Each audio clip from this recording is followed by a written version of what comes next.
2부 순서 들어가겠습니다. 아빠들의 왕수다. 아빠의 눈높이에서 아빠들의 시선으로 왕수다를 떨어주실 세 분. 정인설 한국경제신문 기자 자리하셨습니다. 안녕하세요. 정인설입니다. 예, 여자처럼 한 거 일부러? 네, 너무 팍팍하다고 해서. 네. 자, 손소 변호사님 자리하셨습니다. 네, 안녕하세요. 고현준 만평 작가면서 시사 만평 작가죠? 네. 반갑습니다. 고현준입니다. 예. 아니 우리가 잠깐 인트로 인트로구단가 어쨌든 네. 우리 틈에서 우리가 남자들끼리 4명이 모이니까 기사 듣기가 좀 팍팍하다. 네. 네. 거칠다. 예, 좀 거칠다. 네. 쉽게 얘기해서 미숫가루 물 없이 먹는 느낌이 퍽퍽하다. 퍽퍽하다. 그래서 조금 더 부드럽게. 네. 목소리는 그냥 남자처럼 해도 돼요. 제가 물이 되겠습니다. 계속 여자 같은 목소리. 아, 자기가 물이 되겠대. 너 대회? 물인설 하겠습니다 오늘. 예. 그러니까 설이 녹으면 물 되는데. 그렇네요. 정인설. 네. 정인수를 바꿔. 정인숙은 그 또 역사적인 인물인데요. 아니 정인수. 네. 우리 쑥 들어가면 정인수. 좋습니다. 정인술도 괜찮은데. 정인주. 정인주 좋아요. 자, 첫 번째 뉴스. 네. 장시호 법정 구속. 그렇습니다. 장시호 씨가 유죄 판결을 선고받으면서 예. 법정 구속됐죠. 그 2년 6개월 형이 올라가면서. 그렇습니다. 이제 장시호 씨가 원래 구속이 됐죠. 원래 예. 구속돼서 재판받다가 구속 기간이 다 끝나가지고 석방된 상태였습니다. 예. 그래서 불구속 상태로 1심 재판 받았는데 사실 집행유예 등을 예상했어요. 그런데 예상과 달리 실형이 선고되고 법정 구속됐습니다. 괜히 막 내가 안타깝더라고. 이게 왜냐면 이게 검사가 징역 1년 6월형을 구형했거든요. 예. 뭐 죄가 있다. 하지만 이제 그동안 협조도 잘했고 하니 상당 부분 그걸 감안해서 이제 그 구형했습니다. 그런데 재판부는 다르게 본 거죠. 재판부도 맞다. 그동안 수사라든지 이런 것에 있어서 실체 진실을 밝히는데 큰 기여한 건 맞다. 아하. 하지만 죄가 그걸 감안한다 하더라도 죄책이 중하다. 좀 큰 죄를 지었다. 또 피해 금액도 이게 사실 장시호 씨가 횡령도 했거든요. 네. 그래서 스포츠센터. 그렇죠. 네. 그 돈을 받아낸 다음에 그 돈을 개인이 또 횡령하기도 했습니다. 그래서 그런 부분을 감안해서 징역 2년 6월 실형을 선고하고 법정 구속을 했죠. 그러다 보니까 좀 전에 그 정 의원님 지적하신 대로 아니 협조를 많이 하고 도움도 많이 줬고 또 증거도 제출을 하고 증언도 하고 장시호 씨가 끝까지 입을 다물고 있었으면 밝히지 못했을 부분이 굉장히 많거든요. 그렇다면 어떻게든 이런 부분에 있어서 고려를 해줘야 앞으로도 수사에 협조하려는 사람들이 더 생기지 않겠느냐. 그런 부분에서 안타깝다라는 반응을 보이는 분들이 꽤 계신 것 같습니다. 법원이 요즘 왜 그러죠? 이게 법원도 이런 말을 했어요. 관계자가 검찰이 좀 봐주려고 한 것 같다. 그런데 이게 죄질이 안 좋고 이 혐의를 다 볼 때 징역 10년 이상도 가능한 거 아니냐라는 말을 법원 관계자가 했다는 보도도 있습니다. 그래서 이번 기회에 그렇다면 현재 비공식적으로 이제 수사에 협조하고 미리 자백을 하고 다른 사람 범죄 증거도 제출하고 하면은 미국에서는 미국 드라마들을 보면 이런 거 있잖아요. 뭐 제안을 하고 그다음에 그걸 받아들이면 뭐 어느 정도 형으로만 처벌받는다. 뭐 낮춰준다든지. 그렇죠. 아니면은 어느 범죄는 기소 안 하거나. 예, 정식으로 플리 바게닝이라고 하는 게 있잖아요. 그렇죠. 예? 협조를 근데 하면. 우리나라에는 도입 시도가 있긴 했는데 아직까지 공식적으로는 없어요. 하지만 비공식적으로는 존재하고 있죠. 한다고 봐야죠. 많죠. 네, 사실. 그런데 이게 사람이 하는 일인데. 최종 결국에 공식적으로 있는 게 아니다 보니까 이번 사건 같은 경우에 검찰은 굉장히 온정적으로 처우를 하려고 했으나 법원에서 사실 이렇게 판결을 내리는 건 법원이잖아요. 법원이 검사의 구형보다 더 센 형을 선고하더라도 전혀 문제가 없습니다. 그렇기 때문에 검찰 단계에서 굉장히 협조를 하더라도 법원에서 이렇게 세게 형량을 선고해버리면 사실은 굉장히 당황할 수밖에 없는 거죠. 이건 뭐 장시호 씨 본인도 본인이겠지만 검찰도 멘붕일 것 같은데요. 완전 멘붕이죠. 네. 그렇죠. 왜냐하면 혹시라도 이제 뭐 정유라 씨가 그동안도 이제 시체 진실을 밝히는데 그런 도움되는 증언을 하기도 했어요. 그런데 아직까지 다 밝히진 않았을 수 있습니다. 집에 막 괴한도 들어오고 이러는데. 아니 이렇게 봐서 다 밝히고 협조했는데도 어차피 구속되고 이거 법정 구속되고 실형 징역 2년 6월형 이러면 밝히고 싶다가도 아니야. 밝히고 징역 사는 것보다 차라리 끝까지 숨겨보자라고 하는 생각을 할 수도 있는 거죠. 사실 근데 검찰 수사 단계에서 검사들 하는 말을 믿고 회유를 믿고 거기에 맞는 증언을 많이 하죠. 특히 뇌물죄 같은 경우는 그렇죠. 대부분 준 사람들의 진술에 100% 의존하는 소리기 때문에 근데 이게 법정 단계, 재판 단계에서 진술을 바꿀 때가 많거든요. 근데 그게 말씀하신 대로 플리바게닝이 공식화돼 있지 않으니까 사람의 마음이 바뀌는데 장시호 씨는 끝까지 믿었던 거죠. 그러니까 그때 본인이 유리한 선택을 할 수밖에 없는데. 어제도 본인이 애 찾으러 가야 된다고 그렇게 얘기를 했잖아요. 머리가 하얘졌다고. 네, 그래서 전혀 생각 못했겠죠. 가슴이 짠하긴 한데 어쨌든 근데 법원의 판단도 또 외면할 수가 없어요. 사안이 너무 중대하다. 그렇습니다. 왜냐면요 장시호 씨가 여러 가지 도움을 주기도 했고 또 반성도 하고 또 정말 이거를 누가 어떤 잘못했는지를 밝히기 위한 뭐 태블릿 PC도 제출했어요. 예, 두 번째 두 태블릿 번째. PC죠. 예. 네. 그리고 증언도 적극적으로 했습니다. 심지어 재판 과정에서 증인으로 나와서 최순실 씨에게 손바닥으로 하늘을 가리려고 하냐라는 그런 그 말을 하고 또 언젠까지 벌어지기도 할 정도였습니다. 그런 상황인데 이렇게 유죄 판결이 선고되고 보니 이게 앞으로도 이게 과연 장시호 씨 같은 사람이 나올 수 있겠느냐라고 예. 하는 생각을 할 수밖에 없는 건데요. 근데 장시호 씨가 사실 잘 따져보면 굉장히 큰 이익을 받습니다. 즉 이제 동계스포츠영재센터를 만들어서 그거 할 때는 사실 최순실 씨하고 사실 같이 한 거잖아요. 예. 그런데 그 돈을 대기업으로부터 이제 모금을 하고 강요에 의해서 17억 들어왔잖아요 거기에는. 그 다음에 횡령을 했는데 이게 또 수십억 원이에요. 그래서 아니 돈은 17억밖에 없는데 어떻게 네. 수십억을 아니요 횡령을 해줘? 그 전체적인 그런 횡령액 운영하면서 자체는 생기는 네. 수익금들도 있었을 테니까요. 그래서 30억 가까운 걸로 알고 있습니다. 그래서 이 금액에 대해서 횡령한 금원에 대해서 이걸 다 속된 말로 이제 이해하기 쉽게 다 잘 토해냈다면 결과가 달라질 수 있는데 재산범죄에서 그런 일이 없다고 한다면 사실 중형 선고할 수밖에 없거든요. 맞아요. 그런 부분도 법원이 다 고려한 것 같습니다. 배임 횡령도 10억 넘어가게 되면 10년 이상의 무기징역까지 가중처벌 그렇습니다. 네, 그리고 그 피해액을 결국 본인이 그런 그 이익액을 어떻게 해가지고 보전했느냐가 굉장히 중요한데 그 부분에 있어가지고 사실 적극적인 조치가 없었던 거죠. 그래서 저 판결에 그런 내용이 있죠. 그렇습니다. 사익을 취한 게 너무 중하다. 사실은 겉으로 드러나는 것만 봐가지고는 굉장히 중형을 선고할 수밖에 없는 사안이기는 합니다. 다만 이번 사건에서 장시호 씨의 역할, 그동안 했던 기여, 다른 뭐 재판부도 이렇게 말을 해요. 검사가 구형하면서 이렇게 말했죠.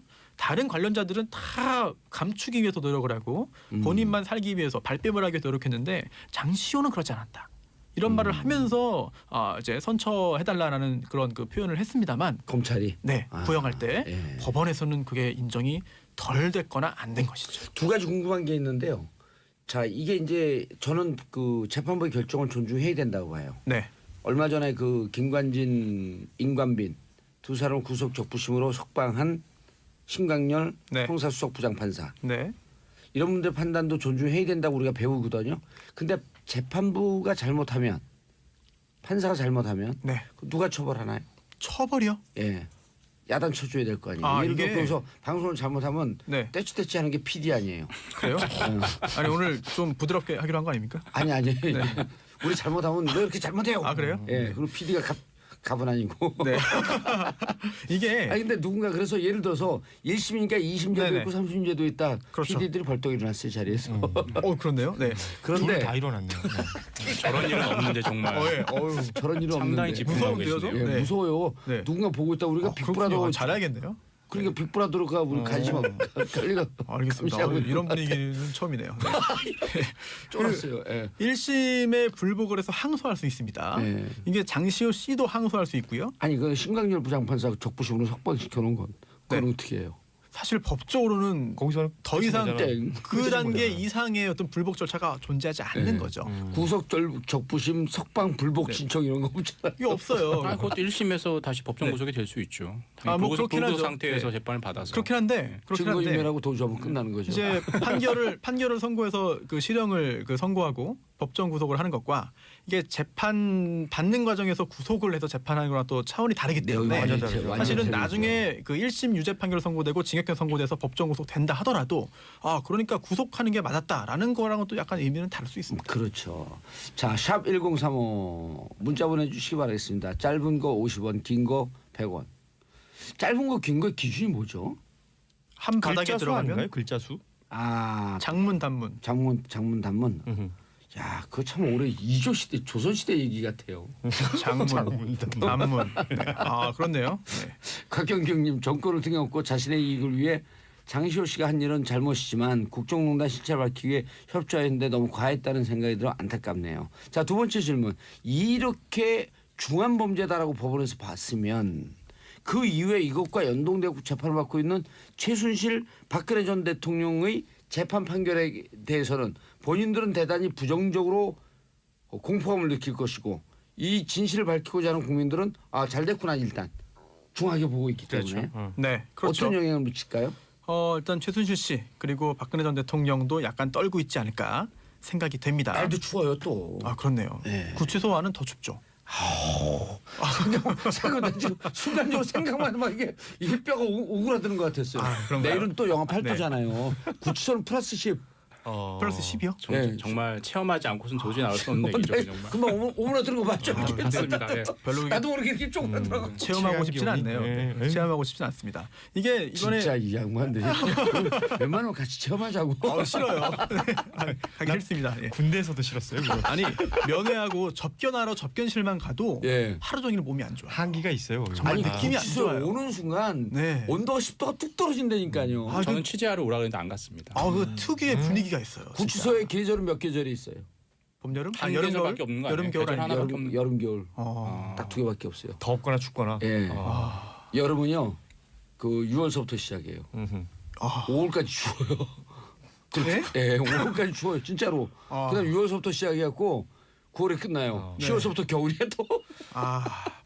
이게 냉기가 있어 냉기가. 장시호 씨 이번 판결을 통해서 다른 피고인들이 관련자들이 떨 수밖에 없는 게 이번 판결에도 이렇게 나와 있습니다. 장시호 씨가 최순실 그리고 박근혜 전 대통령과 함께 기업체에게 이런 그 지원금을 강요했다라는 표현이 나오거든요. 그런 걸 볼 때 함께. 네, 예. 그렇다면 공범이거든요. 앞으로 이제 그 두 피고인에 대해서도 판결이 선고될 텐데 이번 판결과 완전히 다른 배치되는 다른 내용의 판결이 선고되지는 않을 것 같습니다. 아, 슬그머니 강요죄로 하려는 거 아니에요? 기업체에 강요했다? 근데 이번 사건 같은 경우에는 장시호 씨에 대해서는 그 공소 사실에 대해서만 판단하는 것이기 때문에요. 그 후에 박근혜 전 대통령, 최순실 씨 재판에 있어서는 또 강요뿐 아니라 뇌물로도 기소가 됐기 때문에 예. 뇌물 관련된 판단을 하게 되는 것이죠. 저는 최순실 씨나 박근혜 전 대통령도 떨고 있으나 정유라 씨가 제일 떨고 있지 않을까요? 검찰 수사에 같이 협조했는데 네. 장시호 씨도 이렇게 됐는데 정유라는 물론 이익을 취한 게 없지만 아마 상당히 좀 그것도 같이 멘붕이 그러니까 아닐까 하는 생각이 들어요. 정유라를 특혜를 입은 사람으로 보는 거잖아요. 그렇죠. 그런 의미에서 이제 본인이 이제 검찰 수사나 제대로 협조를 하면 본인이 빠져나갈 구멍 혹은 뭐 본인이 그 처벌받는 수위를 낮추려고 할 텐데 아시는 것처럼 최근에 뭐 집에 괴한도 침입하고 뭐 여러 가지로 지금 압박하는 요소들이 생기는 거잖아요. 정유라 씨 입장에서는. 예. 그리고 그 사촌 언니 장시호 씨의 모습을 봤을 텐데 어떻게 협조하면 어떤 조치를 취하게 되고 어떤 상황을 겪게 되고 하는 걸 봤을 텐데 그렇게 해 본들 이렇게 법정 구속이 되어버리고 이런 것들이 어떤 심리적 압박으로 작용할 수도 있겠다. 그러면 이 정유라 씨에 대한 관리, 뭐 관리란 표현이 맞을지 모르겠지만 이것도 분명히 들어가야 되지 않나. 그리고요. 맞습니다. 저도 같은 생각인데 이게 정유라 씨가 최순실 씨의 딸이기 때문에 훨씬 더 핵심에 있어 보이고 뭔가 큰 잘못을 한 것 같잖아요. 따지고 보면 또 그렇지가 않습니다. 법적으로 아니 그렇죠. 혜택을 본 게 없어요. 맞습니다. 실제로 장시호 씨가 이대 들어간 거죠. 이대 훨씬 더 들어간 거. 그렇죠. 다 이제 그거 반납했잖아요.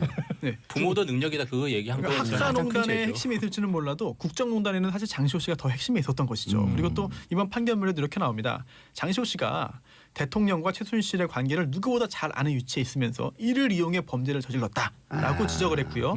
그리고 또 공권력을 이용한 사익을 취했다. 네, 이 영재센터 횡령이 운영하면서 커요, 근데. 횡령이 제가 아까 30억이라고 말씀드렸나요? 괜히 3억으로 정정하겠습니다. 3억. 예. 그래요? 네, 3억으로 정정하겠습니다. 좀 정정해서 깎아주네, 다행이네요. 네. 전체 피해 금액이 20억이고 그중에 횡령은 3억 정도로 돼 있죠. 그렇죠. 17억이 들어갔는데 어떻게 30억을 그렇습니다. 그럼 장시호 씨한테 돈 갖다 맡기면 일단 돈은 부풀려 주라 이런 생각. 아니 근데 손소 변호사가 워낙에 이렇게 공신력이 있는 사람이라 예. 아 그런가요? 네, 순간 믿었어요. 저는 아무튼 퍽퍽하네요. 이 장시호 씨 주연의 이 반전 드라마가 정말 저는 또 어떻게 될지 궁금해요. 사실 2심에서 또 어떻게 되고 마지막에 또 어떻게 될지. 어찌됐든 2심에서 우리 그 예측을 해보죠. 2심에서. 그리고 2심의 그 기간도요. 네. 속전속결해요. 아, 그런가요? 빠르긴 하네. 검찰이 지금 항소할 수가 없거든요. 네. 왜냐면 자기들 1년 6월 구형했는데 2년 6월이 나왔단 말이에요. 네. 자신들 구형량보다 높았기 때문에 네. 구형량이 더 보다 셌기 때문에 항소합니다. 이건 없거든요. 그렇죠. 그러니까 본인 장시호 예. 씨 이외에는 항소할 수가 없어요. 그럼 이제 네. 검찰은 항소했으므로 쫓아날 수밖에 없는 거고 맞항소할 수밖에 없는 거 아니에요. 네. 안 해도 그만이지만 그렇다고 한다면은 이게 형량이 더 올라갈 수는 없는 것이고 없는 거죠. 내려갈 수가 있는 예. 것이죠. 네, 어떻게 될지는 뭐 지켜봐야겠습니다만 형이 올라갈 수 없는 것을 이 불이익 변경 금지. 불이익 변경 금지 원칙 이런 걸 좀 알아둬야 돼요. 정말 말 어렵네요. 우리 변경 금지. 불이익 변경 금지 원칙 이게 네. 일본 말이에요 다. 그렇죠. 일본 말이에요. 다 이제 아니 법적 내용은 일본 다 말이니까. 그렇게 어렵지 않은데 네. 용어만 좀 생소할 맞아요. 뿐이죠. 그러니까 좀 쉽게 좀 1심에서 받은 형을 그 구형량을 더 높일 수는 없다요 검찰이. 그렇죠. 1년 6월 구형이에요 그냥. 2심에 가고 생각해보니까 좀 더 나빠요. 3년 이렇게 구형할 수 없다는 거예요. 검찰이 처음에 그런 구형했던 거죠. 거 이상을 정확하지는 않은 것 같습니다. 그래요? 그럼 정확하게 불이익 해보세요. 변경 금지는 뭐냐면요. 지금 장시호 씨가 징역 2년 6월형이 선고됐잖아요. 예. 그런데 뭐 피고인은 너무 세니까 낮춰주세요라고 항소하겠죠. 예. 그럼 내려갈 수 있는 겁니다. 올라갈 그런데- 수는 없다. 그런데 이제 검사가 더 올려주세요라고 항소를 하면 판사가 올려줄 수가 있는데 2심에서 검사가 항소 안 하고 피고인만 항소했잖아요. 예. 그러면은 내려갈 수는 2년 6월형이 유지되거나 내려갈 수 있어도 판사가 마음대로 올릴 수는 없다. 이번에도 검사가 항소 안 하면 항소 안 하면 예, 2년 6월보다 올라갈 수는 없는 상황이 되겠죠. 예.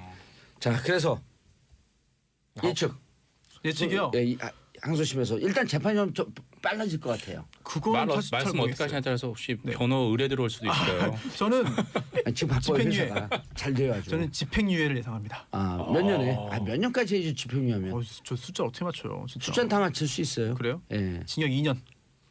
2년에 3년. 2년에 3년. 왜냐하면 벌써 6개월 동안 구속돼 있었어요. 이미 살았어요. 예, 그것도 감안해야 돼요. 예. 그리고 그러면서 이번에 구속됐으니까 또 한 6개월 더 있을 거거든요. 그럼 1년을 삽니다. 음. 이게 포함되는 거거든요. 예. 그것도 감안하지 않을까. 저도 2년에 3년. 2년에 3년. 네. 저는 그럼 또 소수 의견을 해야죠. 예. 실형. 실형. 전 1년 6월에 예. 3년. 아, 1년 6월에. 비슷하네요. 올려치진 저희는. 않을 것 같아요. 이게 뭔 의미가 있죠? 지금 저희가 예상하는. 아무런 의미 없죠. 영향을 줘요. 예, 왜냐하면 국민들이 예. 이렇게 하면 2심에서는 집행유예로 가는 것이 합리적이겠구나. 그 사람들은 다 그거에 대해서 뜻을 생각을 하잖아요. 그런 게 어딘가 영향을 주는 거예요. 그래요. 촛불을 우리가 촛불 든 게 뭐가 그렇게 무서워요. 그냥 푹 바람 불어서 끄면 되지. 아유, 바람 불면 촛불은 더 일어납니다. 예. 야. 그래서 실질적으로 국민들이 이렇게 관심을 갖는 게 영향이 커요. 그리고 또 이 가장 영향이 있는 방송 아니에요 이 시간대. 예. 그렇군요. 판사님들이 졸고 있을 시간이 이거 듣고 있지 지금. 듣고 그래요? 있습니까 판사님? 1년 6월에 3년. 자 정유성 기자님 다음 이슈. 예, 유엔 사무차장이죠. 예.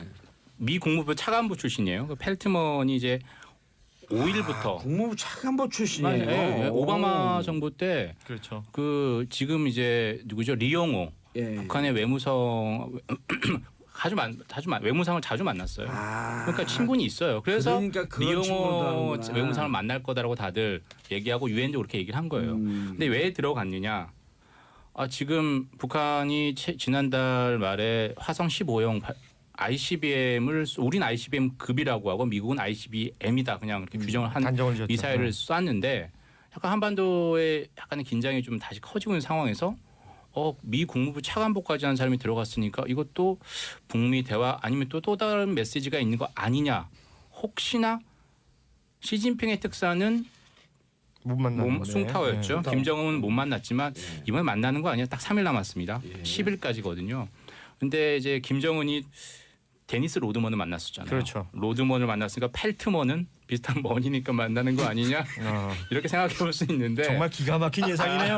야. 너무 퍽퍽하다고 하긴 한번 해봤어요. 반응 안 좋네요. 근데 이게 로드먼이 만나고 난 로드맵을 세운다는 거. 나 펠트맨이 농구하는 게 빠르지 않겠어요? 펠트먼 가서 농구를 할 수도 있겠죠. 그러니까, 예. 미국 펠트먼이 진짜 농구 잘해요. 그래요? 아니요. 나 미치겠다 오늘. 네, 어찌됐든 그게 지금 관심사죠. 김정은을 면담할 수. 근데 뭐 가능성 높지 않다고 봐요. 근데 그래도 현재 지금 약간의 긴장 정국이 좀 완화될 수 있는 것 아니냐. 그리고 또 오늘 또 우리 또 트럼프 대통령께서 또 한번 큰 발언을 해주셨잖아요. 이스라엘의 수도는 예루살렘이다. 예루살렘이다. 이렇게 얘기를 하면서 관심이 이 또 관심을 한반도에서 중동에서 중동으로 또 중동으로. 가면서 그렇죠. 이게 또 약간의 좀 이렇게 긴장됐던 게 또 다시 어떤 화해 무드로 갈 수 있는 것 아니냐. 항상 뭐 트럼프 대표적인 수법이 당근 채찍 다 가지고 있어요. 아주 세게 가지고 있습니다. 그럼 이번에도 또 오늘 월스트리트 저널에서도 아주 재미있는 기사를 쏟아냈잖아요. 일부에서 안 들으셨어요? 오시면서? 네. 뭐라 그러냐면 미 군 정보 당국에선 김정은이 합리적이라고 판단한다. 그리고 이러한 것을 미국이 잘 알고 있고 이러한 기조 위에서 정책과 전략을 세우고 있다. 그래서 내가 물은 거예요. 그러면 지금까지 한 트럼프는 에드벌론 뛰어갖고 괜히 공포 조성하고 무기 팔아먹으려고 그런 거예요?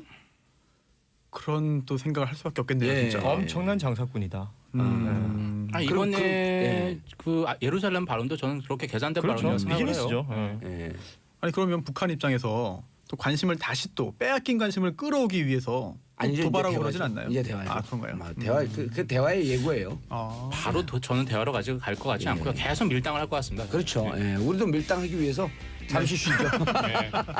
미리네요. 미리. 광고 듣고 오겠습니다. 채널 고정하소서. 정봉재 정치쇼 3부 순서 들어가겠습니다. 아빠들의 왕수다.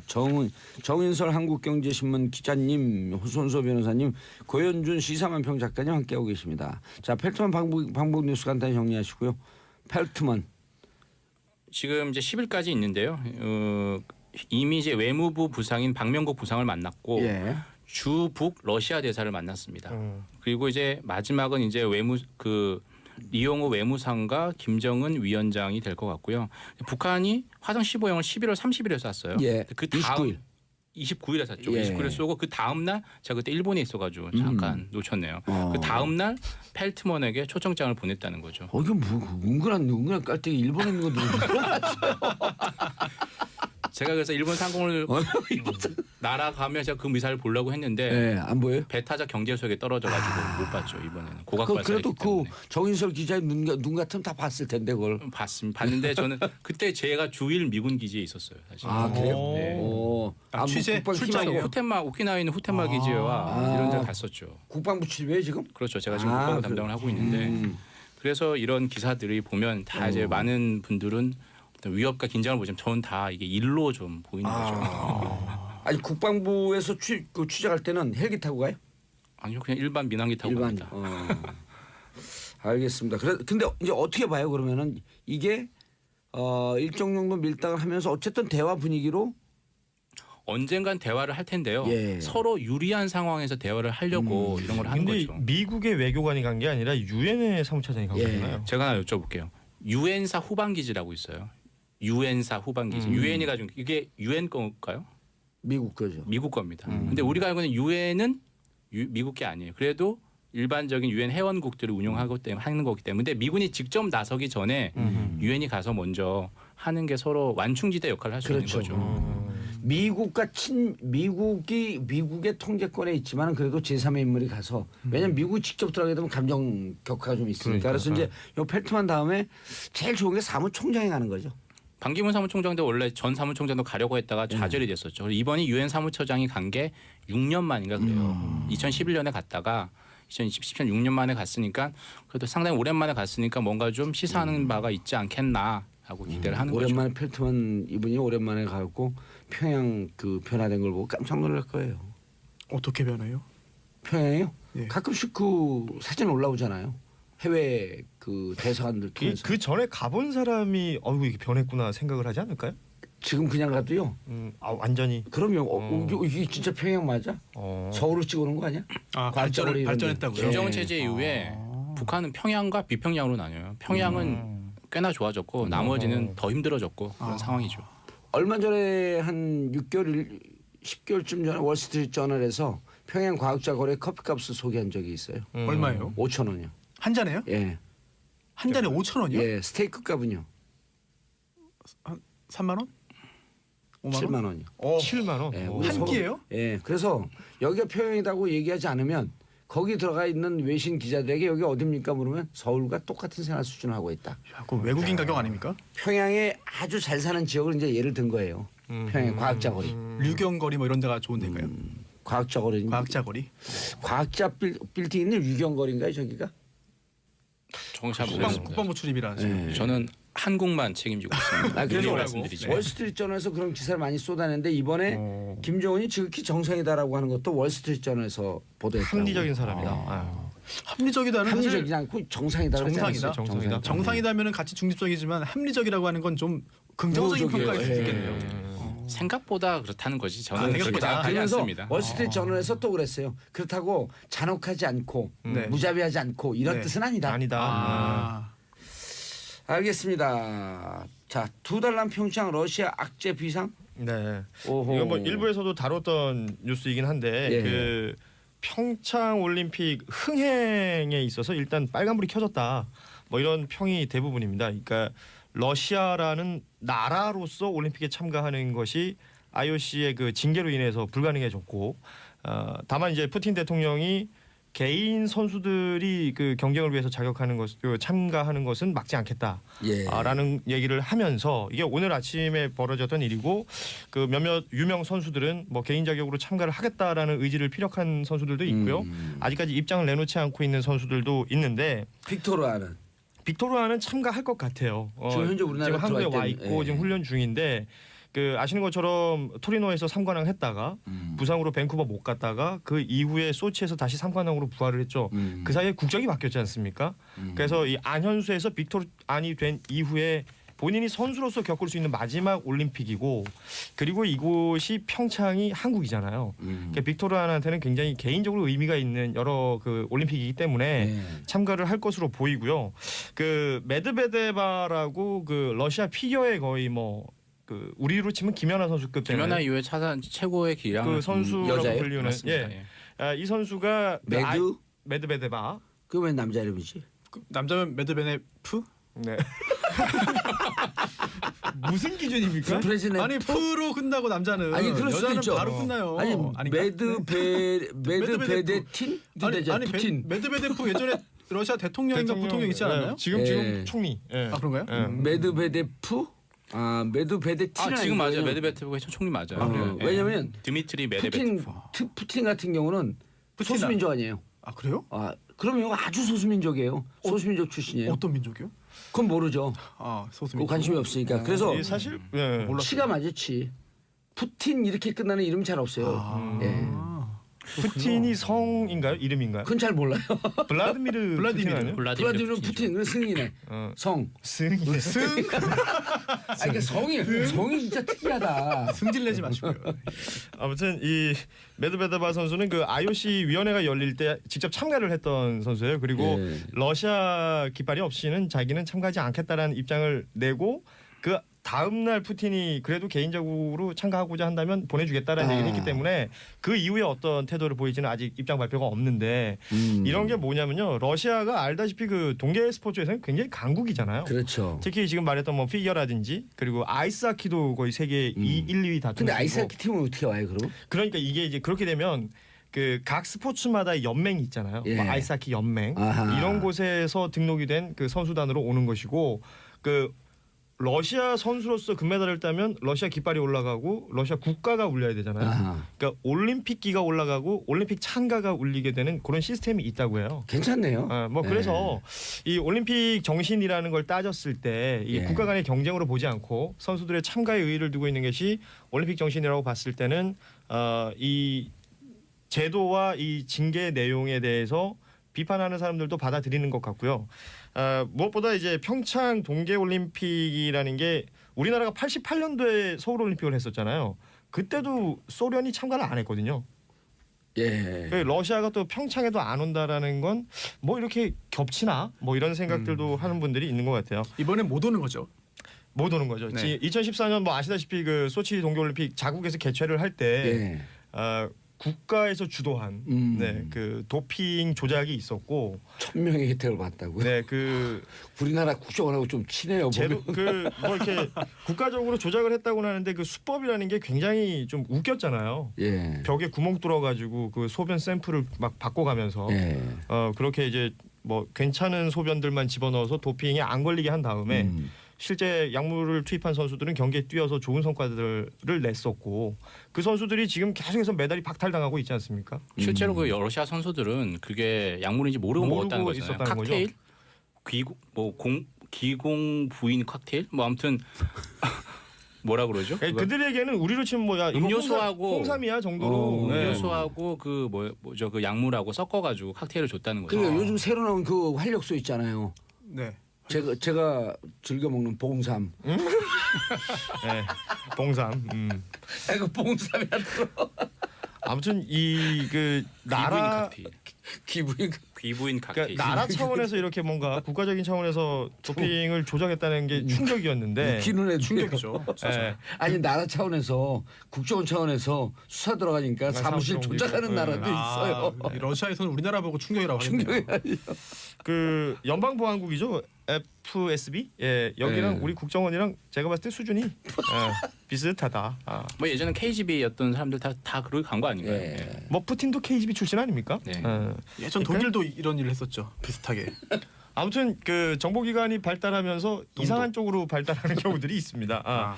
그런 의미에서 이 평창 올림픽을 바라보는 많은 분들의 그 시선이 달라지고 있을 테고 그리고 러시아의 그 스타 플레이어들을 못 본다라는 그 약간의 어떤 아쉬움도 안타까움. 있을 텐데 이것보다 더 큰 문제는요. 이 평창 올림픽을 개최하는 우리 예. 특히 그 지역에 있는 숙박업체의 바가지 요금입니다. 이거 진짜 심각합니다. 여기 이거 진짜 난리 났습니다. 이거는요 도핑보다 더 심각해요. 이거 심각해요. 그 뭐 보도 보면 하룻밤에 뭐 178만 원짜리 숙박업소가 있다 뭐 이런 얘기까지 나오는데 제가 직접 경험한 바로는 60만 원까지는 있어요. 1박에 그 올림픽 기간 2월 9일이 개막이잖아요. 그리고 예. 25일이 폐막이고 그 사이에 설이 끼어 있습니다.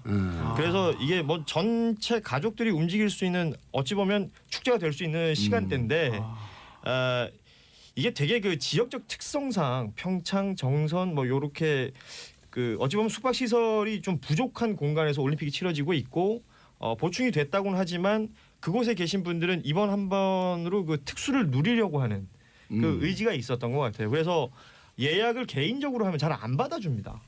그래요? 네, 단체로 하거나 장기로 하는 사람들을 우선으로. 그래서 지금도 값은 비싸지만 공실이 많이 있다는 얘기도 있습니다. 그러니까 이게 여수 엑스포 때 이런 비슷한 일이 있었거든요. 막 20만 원씩 막 불렀었어요. 근데 실제 엑스포 기간 되니까 당일로 됐어요? 가서 7만 원짜리 방을 얻어서 잤거든요. 10만 원짜리 방. 그러니까 그 업주들이 계속해서 그렇게 가격만 뻥튀기 해놓고 실제 방은 비어 있었던 거예요. 호가만 그렇게 잔뜩 네. 올려놓고 방은 비어 있었고. 그러니까 이런 어떤 학습 효과가 있어서 그런지 그 대부분의 시민들 반응 뭐 특히 이런 게 기사가 뜨고 나면 댓글들 달리잖아요. 아이디어가 막 나오죠. 네, KTX가 생겼는데 당일치기로 가서 그 경기 즐기고 저녁에 집에 와서 하이라이트 같은 거 TV로 보면서 치맥을 즐겨도 그 가격보다 싸게 갈 수 있겠다. 아니 그것도 그 관광버스에서 이게 되네요. 뭐냐면 KTX 말고 저녁에 그 놓칠 수 있으니까 그렇죠. 새벽 1시 2시에 술 한잔 먹고 그 지역에서 그 관광버스를 운영을 하는 거예요. 정상가로. 아이디어네요. 그러면 얼마 하실 거예요? 겨울에는요. 관광버스들이 통통 놀아요. 그런가요? 여행철이 아니니까. 이번에 도로도 되게 잘 났습니다. 그렇죠. 그리고 서울에 오는데 1시간 반 2시간이 와요. 그렇게 다 뚫렸어요. 다. 서울 양양 고속도로 뚫렸고요. 그럼요. 제2영동 고속도로 예. 뚫렸고. 그래서 이 방송 듣는 강원도 숙박업소 이분들 비싸게 받을 수가 없어요. 받으면 안 돼요. 그래서 뭐 일부 자영업자들인 숙박업자들 같은 경우는 가격을 낮췄어요. 낮추고 그리고 이제 뭐 강릉시나 강원도의 어떤 그 차원에서도 이거 지금 자정 노력들을 굉장히 하고 있습니다. 그런데 일단은 이게 눈앞의 이익, 견물생심이라고 눈앞의 이익을 지금 포기 못하는 몇몇 분들이 있는 것 같고요. 그런 부분에서 이런 것들이 잘 해결되지 않으면 올림픽 흥행에 큰 문제가 될 것 같고 저희 그 취재팀들도요. 그 IBC라고 이제 만들어지잖아요. 국제방송센터가 만들어지는데 그 숙소가 확보가 돼야지 또 취재를 하러 다니고 할 텐데 외국에 있는 취재진들에게 우선적으로 막 지금 그들도 지금 방을 구한다고 난리가 났대요. 근데 저희도 뭐 예를 들면 스포츠팀에서 가서 취재하시는 분들이 뭐 고정적으로 가시는 분들이 있고 각 프로그램을 위해서 그 접근을 해야 되는 분들이 있잖아요. 방이 없어서 지금 원주로 뭐 양양으로 지금 막 다 돌아다니고 알아보고 있어요. 그렇게 되면 서울에서 출퇴근을 하는 거하고 큰 차이가 없게 되거든요. 그렇죠. 그래서 지금 뭐 이거는 지금 심각하게 당면한 문제다. 이건 반드시 해결을 해야 될 것이다라는 생각이 듭니다. 그리고 여행 가는 사람들은 진짜 제가 생각을 해봤더니 새벽 1-2시에 출발할 것도 없어요. 경기 끝나고 소주 한 잔씩 딱 먹고 11시쯤 버스 타는 거야, 관광버스를. 그럼 그때 하이라이트를 또 차 안에서 보여줘요. 그렇죠. 그럼 막 또 응원하면서 오는 거야. 그래갖고 이 관광버스 회사들을 컨소시엄을 묶어갖고 그거 할 거니까 빨리 가격 딱 낮추세요. 갑자기 일이 커졌네요. 아니 왜냐하면 이런 방법들이 있기 때문에 그렇네요. 열차로 타고 와도 되고 네. 버스를 타고 와도 되고 그때는 또 이게 아마 한 새벽 2-3시까지 운영이 될 거예요. 일반 버스도. 특별 운송. 예, 그래서 비싸게 받지 마요. 경기가 끝나는 시간이 뭐 야간에 경기가 있다고 해도 한 10시 전후가 되거든요. 그러면은 그 인근에서 숙박을 하고 다음 경기 보고 뭐 이럴 수 있는 것인데 말씀하신 대로 왔다 가면 교통수단만 그럼요. 뭐 원활하다면 서울권은 충분히 왔다 갔다 할 수 있고요. 충분히 그리고 요즘 그 고속버스 좋잖아요. 그럼요. 거의 누워서 가는 그 우등. 프리미엄 네, 버스도 우등. 있는데 그리고 이 경상도 쪽으로 이동하는 것도 좋고 충청도 전라도 쪽으로 도로가 다 좋아요. 지금. 다 좋아요. 네. 알겠습니다. 자 다음 이슈. 예, 타임즈가 미국의 시사중간지죠. 타임이 이제 올해 인물 매년 정합니다. 그래서 이게 뭐 여기서 정하는 게 무슨 의미가 있어요. 항상 이 전통과 역사를 자랑해서 많이 주목을 받고요. 이거 따라서 다른 데서도 많이 정해요. 그런데 그렇죠. 이보다는 타임이 정하는 게 많이 이슈를 받는데 이번에는 그 10명의 후보가 올랐어요. 어허. 10명 후보가 이제 트럼프 대통령, 김정은 위원장, 시진핑 주석 뭐 등등이었는데 의외로 이번에는 이런 사람이 개인이 아니라 미투라는 일종의 어떤 사회 캠페인이 정해졌고 거기에 등장했던 용기 있는 여성. 미투는 무슨 말이냐? 성추행. 그렇습니다. 성추행, 나도 성폭력. 당했다. 피해자다. 나도 성폭력을 당했다라고 용기 있게 얘기하고 고백한 여성들을 올해 인물로 정했죠. 그래서 뭐 의미 있네요. 우리가 여기 방송에서도 몇 번 얘기했었잖아요. 하비 와인스틴 영화 제작자를 그렇죠. 비롯해서 뭐 배우 케빈 스페이시 다 이게 너도 했다. 이건 유튜브죠. 아까 우리 유튜브. 얘기했던 뭐 알 프랑켄 미 상원 의원 이런 사람들이 이제 스스로 인정하고 사과하고 뭐 아직까지도 인정 안 한 사람도 있죠. 이 부분에 대해서 근데 이걸 얘기하기까지 얼마나 사실 쉽지 않잖아요. 여성으로서. 어려운 일이죠. 예. 그러니까 성범죄 피해자들이 본인이 본인 입으로 고백하는 거는 진짜 이건 저희가 상상할 수 없는 그 더 압박이나 큰 고통을 피해를 거란 받을 말이에요. 수 있죠. 그러니까 우리나라 성범죄 피해 여성들도 그걸 알리지 않는 게 법정에서 또 한 번 당한다는 거예요. 그렇죠. 경찰 수사 받으면서 한 번 당하고 법정에서 또 한 번 당하고 또 인터넷으로 또 당하고. 그렇습니다. 예. 2중, 3중, 원래 2차 피해가 있죠. 성범죄자들 정보 공개하잖아요. 그렇죠. 근데 이게 피해 입으신 분들이 이게 알리고 그 가해자를 처벌하기 위해서 그 진행되는 과정 속에서 본인이 입는 데미지는 훨씬 더 크다고 해요. 트라우마도 생기고. 그리고 또 성폭행, 성폭력 피해자를 오히려 좀 유발한 거 아니냐. 뭐 그런 인식. 행실이 예. 올바랐으면 이런 일을 당하겠느냐라고 보는 그런 그런 식이. 예전식 사고 방식이 아직도 좀 남아 있는 것 같습니다. 예. 알겠습니다. 샵 1035 그 짧은 거 50원 긴 거 100원 문자 보내주시기 바라겠습니다. 자, 근데 제가 아까 방송하다 웃은 이유가 어떤 분이 그 문자를 보냈어요. 조금 아까. 봉도사님 정치쇼 핸드폰으로 들으려면 배터리 소모가 큽니다. 유튜브 바로 올려주라고 가끔 노는 PD에게 전해주세요. 오늘 상당히 PD님들께 공격적이시네요. 그래 PD 순환사예요? 예. 아니 이렇게 온 거 이거 보세요. 여기 증거 그대로. 네네. 가끔 노는 PD에게 전해주세요. 분명하죠. 가끔 노는 PD가 누굽니까? 모르겠어요. 자, 전화번호 공개할게요. 끝번호 1999님. 1999. 예. 이렇게 왔어요. 그래서 유튜브로 바로 올려달라. 이거 좋은 아이디어 아니에요? 유튜브 지금 나가고 있지 않습니까? 아니 페북으로 나가요. 아 페북이에요? 페북도 안 나가나? 뭐 우리하고 소통을 끊었어 이제 밖에서. 대답을 안. 나가고 있다는데요? 네. 유튜브로 나가고 있어요? 아 페북으로 나가고 있대요. 예. 이번에 그래 올해 인물 얘기를 할 때 이제 트럼프 예. 대통령이 작년에도 올해 인물로 뽑혔다가 작년에 대통령 당선이 됐으니까요. 2연패를 할 것이다라고 했는데 이 미투 캠페인에 밀려서 2위였고요. 김정은 위원장도 될 것 같은데 5위였어요. 그리고 시진핑 주석이 3위였습니다. 근데 정치쇼는 몇 위였어요? 정치쇼는 저희 마음속에는 1위로 있겠지만 알겠습니다. 아직까지 미국 사람들이 한국말 잘 많이 못해서 못 알아듣는 것 같아요. 예. 자 12월에 연차 소진 무슨 얘기죠? 직장인들이라면 이거 아마 다들 공감하실 것 같아요. 그 연차, 그러니까 1년간 써야 되는 휴가 예. 일수죠. 근데 이게 보통 한 15일 정도 되나요? 근데 이거를 제대로 쓰시는 분들이 거의 없다.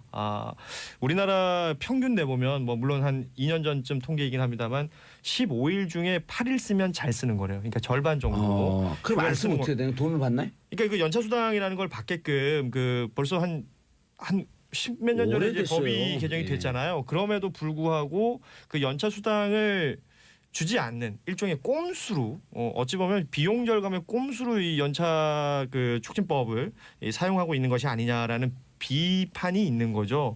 왜냐하면 그 다들 뭐 경험하시겠지만 내가 연차를 쓰면 누군가에게 피해를 주는 것처럼 인식되어 있는 우리들의 그 기업 문화나 근무 문화가 있거든요. 예. 그러다 보니까 차일피일 미루게 되고 법적으로는 그렇단 말이에요. 그러니까 연말이 되기 전 6개월 전에 그 연차를 소진하라는 계획 그 통보를 하게 되고 그럼에도 불구하고 연차를 쓰지 않았을 때는 그 유급 휴가로 바꿔서 수당을 안 줘도 되는 법이 있다는 거죠. 그러니까 이 법이 악용이 돼서 오히려 그 사람들은 휴가를 못 쓰고 회사 차원에서는 비용을 절감하고 일은 더 시켜 먹고 뭐 이런 식의 악용이 되고 있다라는 비판입니다. 이 근로기준법 61조인데요. 61조. 예, 이게 한 15년쯤 전에 생겼습니다. 15년 됐어요 벌써. 이 제도가 생겼는데 이게 사실은 휴가를 정말 잘 떠나라.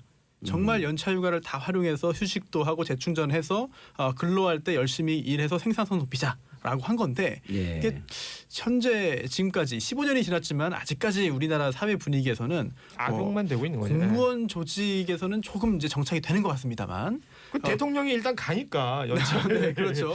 근데 청와대 근데 그 공무원들도 지금 굉장히 고민이 많다고 그래요. 이거 가긴 가야 되는데 일은 많고 일은 어떡하냐. 쌓여있고. 나가서 한다는 거잖아요. 그리고 결국엔 쓰라고 하니까 쓰는데 집에 가서 휴가지 가서 일을 한다는 거고요. 그리고 뭐 요즘은 많이 바뀌어서 대기업들도 연차 수당을 주지 않게 해서 많이 소진하게 하고 그 연차를 많이 못 쓰는 직원들이 있는 그 부서장 같은 경우는 인사상 불이익을 주기도 해요. 네. 예. 그 저희 SBS에 있는 그 정규직 그 직원들을 보면요, 이 연차를 쓰기 위한 갖가지 노력들을 대단히 합니다. 좋은 현상 아니에요? 그렇죠. 일할 때 노력도 했으면 좋겠는데요. 예. 아 거의 관리자 마인드인데요. 농담이고요. 제가 아는 농담도 그런 얘기하면 노조에서 이제 출연 금지 시켜요. 그래요? 그러면 출연 금지 청원하면 끝나요 여기. 뭐 쫄지 마세요. 괜찮아요. 뭐 저는 뭐 계속 출연할 거예요. 365일 24시간 구직 중입니다, 여러분. 그러니까 노조에서 또 하는 또 우리 PD들이 무슨 얘기냐 이렇게 훌륭한 패널을 우리 출연시키겠다. 감사합니다. 당신들 뜻이 그렇다면 어쩔 수 없지만. 네. 지금 어안이 벙벙해지네요. 아무튼 제가 봤던 그 여러 가지 것들은 연차도 있고 뭐 그 근무하면서 생기는 뭐 대휴나 이런 것들이 있잖아요. 이런 것들을 본인 스스로가 챙기기가 쉽지 않은가 봐요. 예. 그렇죠. 그래서 제가 아는 아나운서들은 서로가 서로를 챙겨주기 챙겨줍니다. 아름다운 문화네. 챙긴다는 게 네. 뭐예요? 너 연차 휴가 안 갔다고 오, 얘기해주고 알려주는 거죠. 그러니까 다달이 알려주고 뭐 적어도 분기마다 알려주고 서로가 서로를 체크해주면서 그러니까 여유 있을 때 쉴 수 있다라는 거는 뭐 굉장히 뭐 사실은 이상적인 거잖아요. 그러니까 일이 바쁘고 뭘 하고 있음에도 불구하고 휴가를 먼저 챙겨라. 그렇지. 약간 아니 그럼 저거하듯이. 예를 들어서 우리가 지금 4명이 한 부서 직장이에요. 근데 네. 야 내일 우리 별로 일 없잖아. 너 연차 안 썼잖아 지난달. 네. 내일 뭐 있으면 우리끼리 할 테니까 그 쓰고 와. 그리고 쓰게 하는 거예요. 빼놓고 회식하려고 그런 거 아닙니까? 내일 회식이에요. 오늘 분위기가 좀 살벌한데. 아니 기자님 휴가 잘 다녀오세요. 언론사에서도 기자님들도 휴가 다 쓰세요. 다는 못 쓰죠. 사실. 알겠습니다. 자 황도아님 저희 회사는 빨간 날을 연차로 대체하는 상황이네요. 남는 연차가 없어요. 매출이 500억이 넘는데 빨간 날을 연차로 대체하는 이거 뭐예요? 휴일날 쉬는 건데. 불법 아닌가요? 이거 노동자들의 피를 뽑는 건데요. 아니 이거 불법에 이런 거 다 신고하면 돼요. 황혜리 돈 안 줘요. 휴가는 내고 일하라고 하죠. 그러니까 이게 뭐예요? 다 휴가 가서 일한다는 얘기 아니에요, 저거. 휴가는 내고 일하라고 하죠. 아니 휴가는 내고 너 휴가 썼다 치고 일하려는 거 아니에요? 이게 서류상으로는 휴가로 예. 처리하고. 휴가 내고 출근한다는 거예요. 아 진짜요? 그럼요. 저런 데 많아요. 김혜숙님 전에 다니던 회사에서 본부장이 저를 불러서 연차 안 쓴다며 눈치 엄청 주더라고요. 그런데 정작 연차를 쓰려고 업무 정리를 싹 하면 쓴다고 난리 쳤고요. 이건 조울증이에요. 오. 자 마지막으로 간단하게 조두순 청원 네, 답했잖아요. 그렇습니다. 예. 조국 민정수석이 이제 SNS 11시 라이브를 50분 통해서 입니다. 예. 말을 했는데요. 어렵다라고 한 거죠. 왜냐하면 지금 국민청원이 재심 재판을 다시 열어가지고 형량을 더 높게 해야 되는 거 아니냐라고 했지만 사실 이미 확정된 재판이기 때문에 다시 재판을 여는 것은 불가능하다라고 하는 입장을 밝혔습니다. 뭐 어쩔 수 없는 거죠, 그거는. 그리고 예. 또 그러면 곧 석박되는데 그 불안해서 어떻게 사느냐라고 예. 했는데 여러 가지 조치 현재 있는 조치들을 취하려고 한다. 잘 유지하겠다, 시행하겠다라고 하면서 예. 이야기했고요. 물론 주치 감경. 네, 불안한 마음 갖고 계신 거 다 안다. 하지만 현행 제도상으로는 어쩔 수 없다라고 하는 그런 이야기를 하고 설명을 했습니다. 또 주치 감경 이거는 뭐냐면 술 먹고 범죄 저질렀으면 떴는데 이걸 왜 형량을 감경해 주냐라고 하는 건데요. 예. 이거는 심신 장애이기 때문에 술 먹으면 감경해 준다는 규정은 없다라는 예. 해명을 하고 여러 가지 그런 법적인 그런 그 풀이들을 해줬었죠. 알겠습니다. 자, 김현경님, 포근도사님 뒤에 포스터 사진 멋져요. 땡큐, 감사합니다. 자, 그리고 다음 주 금요일 12시, 12월 15일에 하는 공개방송 포스터입니다. 자, 오후 2시, 12월 15일 오후 2시 문자 샵 1035 정치쇼 홈페이지에서 신청해 주시기 바라겠습니다. 개별 연락드립니다. 자, 세 분 인사하시고요. 감사합니다. 감사합니다. 네. 하십시오. 고맙습니다. 저는 4부 전작가의 시선 돌아옵니다. 채널 고정하소서.